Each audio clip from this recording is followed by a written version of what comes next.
12월 18일 본문은 요엘서 2장 18절에서 32절입니다. 이스라엘 백성들이 금식일을 선포하고 회개하여 여호와께로 돌아오면 여호와께서 자기의 땅을 극진히 사랑하시어 그의 백성을 불쌍히 여기실 것입니다. 여호와께서 그들의 기도에 응답하여 이렇게 말씀하십니다. 내가 너희에게 곡식과 새 포도주와 기름을 주리니 너희가 이로 말미암아 흡족하리라.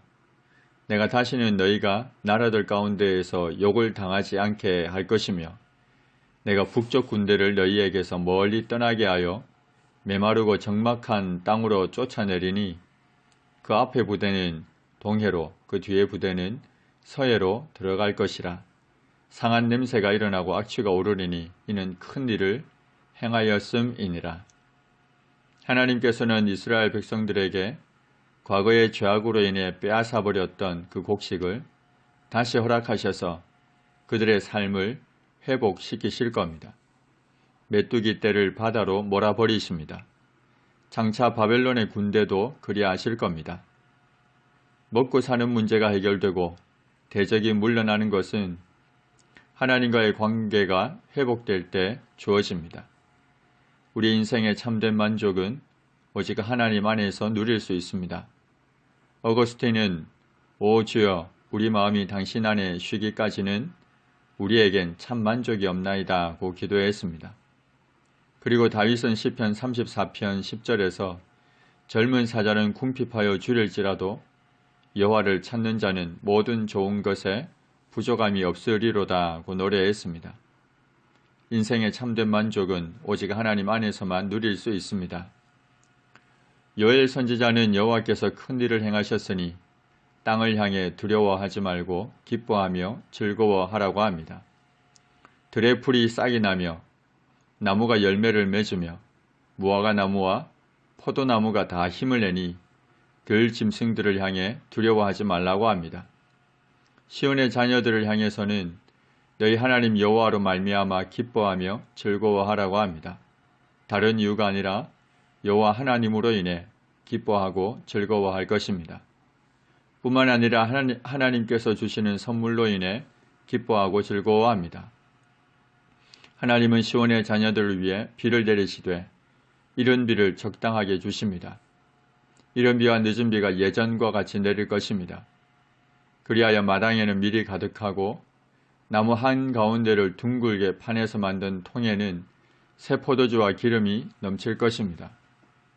하나님께서 전해보낸 큰 군대 곧 메뚜기와 느치와 황충과 팥중이가 먹은 횟수대로 보상하여 줄 것입니다. 이스라엘 백성들은 먹되 풍족히 먹고 놀라운 일을 행하신 하나님 여호와의 이름을 찬송할 것입니다. 하나님의 백성이 영원히 수치를 당치 않을 것입니다. 이사야 선지자는 이사야서 45장 17절에서 이스라엘은 여호와께 구원을 받아 영원한 구원을 얻으리니 너희가 영원히 부끄러움을 당하거나 욕을 받지 아니하리로다고 고백한 바 있습니다.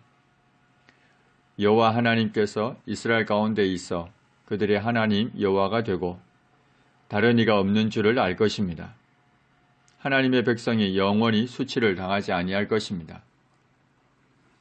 하나님께서는 그 후에 하나님의 영, 곧 성령 하나님을 하나님의 언약 백성 모두에게 부어줄 것입니다.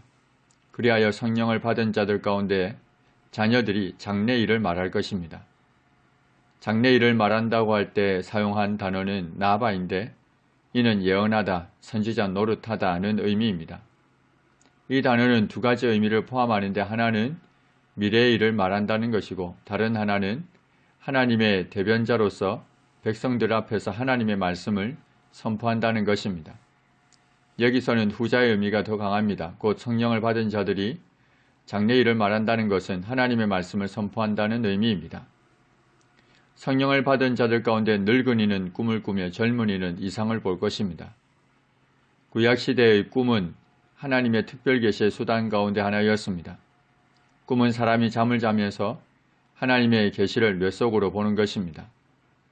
반면 이상은 의식이 깨어있는 가운데 영안이 열려 하나님의 계시를 환상으로 보는 것입니다. 꿈이나 이상이나 모두 하나님의 계시라는 측면에서는 같은데 그 방식이 다릅니다.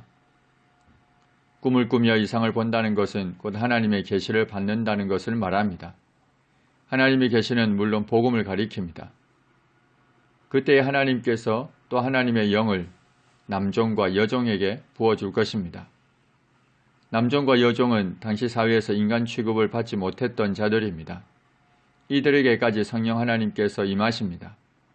하나님의 은혜를 받는 데 있어서 신분이나 인간적인 조건이 결코 장애물이 될 수 없습니다.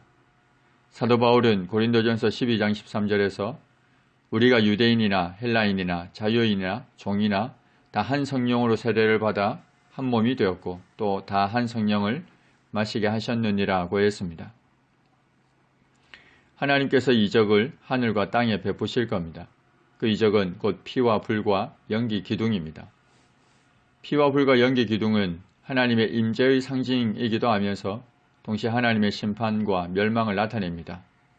종말에 이러한 일들이 일어납니다. 종말은 예수님의 초림과 재림 사이의 기간을 가리킵니다. 그중 예수님이 재림하실 직전에 여호와의 크고 두려운 날이 이르기 전에 말세 지말에 이러한 일들이 일어날 것입니다. 해가 어두워지고 달이 핏빛같이 변할 것입니다. 자연계의 격변이 일어납니다. 두 큰 광명인 해와 달이 그 빛을 잃어버립니다. 무서운 심판입니다. 그러나 누구든지 여호와의 이름을 부르는 자는 구원을 얻을 것입니다. 여호와 하나님의 인격과 속성을 알 뿐만 아니라 그분의 인격과 성품을 본받으며 그에 부합된 삶을 살아가는 자들은 구원을 얻을 것입니다. 여호와 하나님께서 말씀하신 대로 여호와의 크고 두려운 날이 이를 그때에도 시온산과 예루살렘에서 피할 자가 있을 것입니다. 남은 자 중에 여호와의 부름을 받을 자가 있을 것입니다.